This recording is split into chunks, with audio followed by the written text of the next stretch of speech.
ჩვენ გადავიდეთ უკვე რა ხდება მსოფლიოში, საქმიანი საღამოს მაყურებელს გავაცნოთ თემები, რომელიც აქტუალური იყო დღეს მსოფლიო სიახლეებიდან. ერთ-ერთი უკავშირდება, რა თქმა უნდა, უკრაინას და ევროკომისია მიიღო გადაწყვეტილება, რომ ევროპულმა კომისიამ მიიღო გადაწყვეტილება, რომ მაკროეკონომიკური გადაუდებელი დახმარების პაკეტი გამოიყოს უკრაინისათვის. ეს არის 4.5 მილიონი დოლარის მოცულობის პაკეტი და ფინანსური მხარდამჭერის სტატუსი უფრო გაიმყარა შესაბამისად ევროკავშირმა ამ პაკეტის გამოყოფით. ცნობისათვის ომის დაწყებიდან ევროკავშირმა უკრაინას 208 მილიარდის დახმარება გაუწია ჯამურად დოლარში.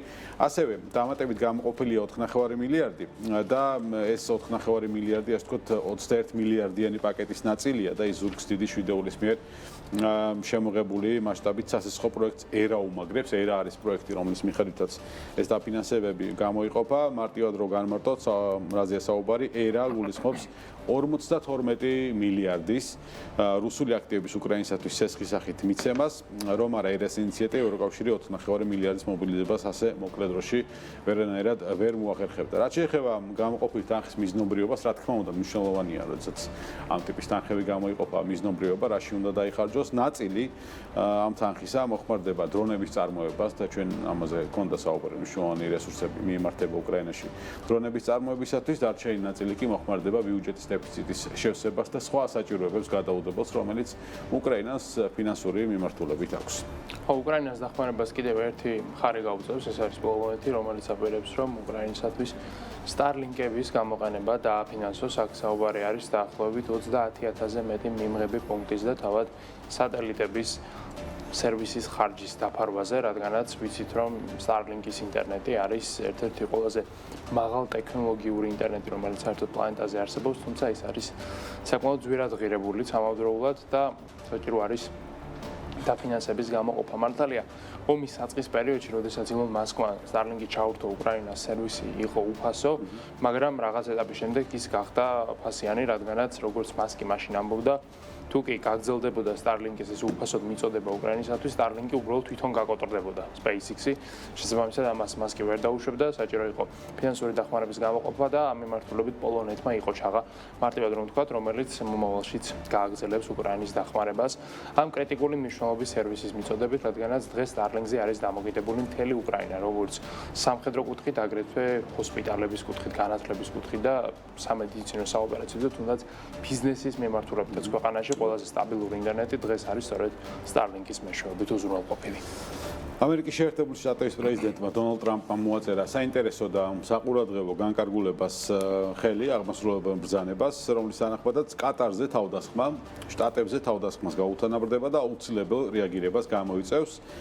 ტრამპის განცხადებით, საპასუხო ზომები დიპლომატიურ, ეკონომიკურ და თუ საჭირო გახდება სამხედრო რეაგირებასაც მოიტანს. პრეზიდენტმა გადაწყვეტილება ისრაელის მიერ დედაქალაქ დოჰაზე სამხედრო იერიშის მიტანის და ჰამასის წარმომადგენლების, ასევე კატარის უსაფრთხოების სამსახურის ერთი ოფიცერის განადგურების შემდეგ მიიღო. თეთრსახში გაიმართა, რა თქმა უნდა, ღონისძიება და ტრამპმა განაცხადა, რომ ამერიდან კატარზე თავდასხმა განიხილება როგორც ამერიკის შეერთებული შტატების უსაფრთხოებაზე მიტანილი იერიში. შესაბამისად, ამერიკის შეერთებული შტატები ყველანაირ დახმარებას გაუწევს კატარს. აღსანიშნავია, რომ ეს განცხადება გააკეთა ბენიამინ ნეტანიაჰუსთან შეხვედრის შემდეგ და ასევე ის ესაუბრა კატარის ლიდერებს სატელეფონო საუბარი შედგა დონალდ ტრამპსა და ლიდერებს შორის.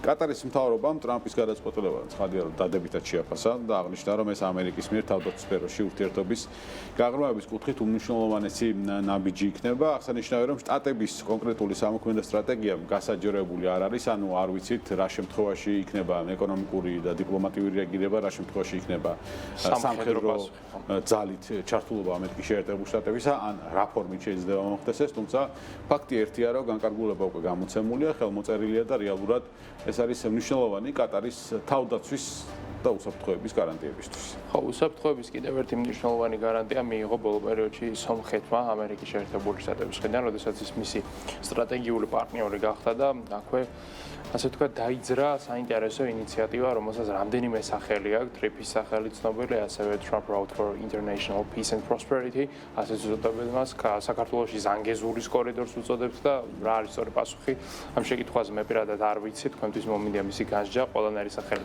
მუშაობს ამ ინიციატივასთან დაკავშირებით და ის უკავშირდება რეალურად სატრანსპორტო კორიდორის განვითარებას სომხეთის გავლით, რომელთან დაკავშირებითაც უკვე კონსულტაციები დაწყებულია, მიმდინარეობს მოკვლევა, მალე იქნება მომზადებული ბიზნეს გეგმა და თუ კი ეს პროექტი საინტერესო იქნება ჩართული მხარეებისათვის ეკონომიკურად, მაშინ სავარაუდოდ იგი განხორციელდება. ასევე განხორციელების პროცესში დაგეგმილი არის ერთობლივი საინვესტიციო კონსორციუმის შექმნა ამერიკასა და სომხეთს შორის, რაც ძალიან მნიშვნელოვანი რამ არის რეალურად ჩვენი მეზობელი სახელმწიფოსათვის, რომელსაც ეკონომიკური განვითარებისათვის სჭირდება მსგავსი ტიპის მასშტაბური, ასე ვთქვათ, პროექტები და თავად ამ პროექტს ტრამპი ერთ-ერთ მის ყველაზე მნიშვნელოვან გამარჯვებად მიიჩნევს და აქვე ის იმასაც ამბობს, რომ რეალურად სომხეთსა და აზერბაიჯანს შორის დღეს არსებული მშვიდობა არის მისი დამსახურება, ვიცით ის ისტორიული ხელის ჩამოყალიბების კადრი, კი ბატონო, ზუსტად აი ეს ისტორიული კადრები ვიცით და ტრამპის გამარჯვება,